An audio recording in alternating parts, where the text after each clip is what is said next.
ஐயனார் துணை சீரியல்ல அடுத்து வர எபிசோட்ல நம்ம பாண்டியோட முதலாளி கடைக்கு வராங்க.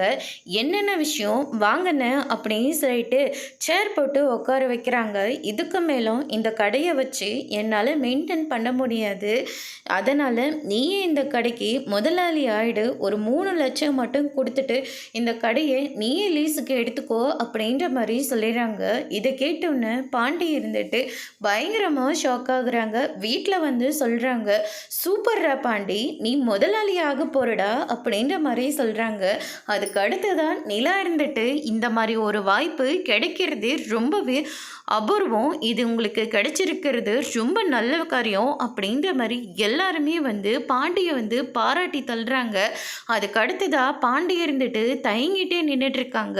டே, நீ ஒரு கடையோட முதலாளியாக போகிற, எதுக்காகடா தயங்கிட்டு இருக்க அப்படின்னு சொல்லிட்டு கேட்கவும், பாண்டி இருந்துட்டு முதலாளி ஆக போகிறேன், அதுக்காக நீங்கள் எல்லாரும் சந்தோஷப்படுறீங்க, ஆனால் 3 லட்சம் அவங்க கொடுக்க சொல்கிறாங்க, அதை யாரும் பார்க்க மாட்டேன்றீங்களே, 3 லட்சன்றது எவ்வளோ பெரிய விஷயம் அப்படின்ற மாதிரி சொல்கிறாங்க.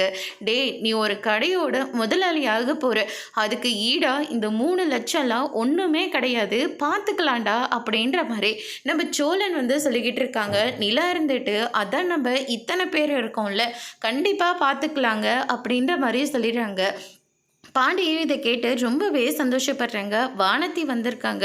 எதுக்காக பாண்டி என்ன வர சொன்ன அப்படின்னு சொல்லிட்டு வானதி வந்து கேட்கவும், இந்த கடையை ஓனரு என்னை லீஸுக்கு எடுத்து நடத்த சொல்லிட்டாங்க, இதை சொல்றதுக்காகவா வர சொன்னேன், இது ஒரு டப்பா கடை, இதெல்லாம் வேண்டாம், நீ ஒரு பெரிய கம்பெனிக்கு போ, அதுதான் செம கெத்து அப்படின்ற மாதிரி சொல்கிறாங்க. வானதி பேசின வார்த்தை நம்ம பாண்டிக்கு பிடிக்கவே இல்லை. அதோட இன்னைக்கான பிரம்ம முடிச்சிருக்காங்க. இனி ஐயனார் துணையில் அடுத்தடுத்து என்னெல்லாம் நடக்க போகுதுன்றதை வெயிட் பண்ணி பார்க்கலாம்.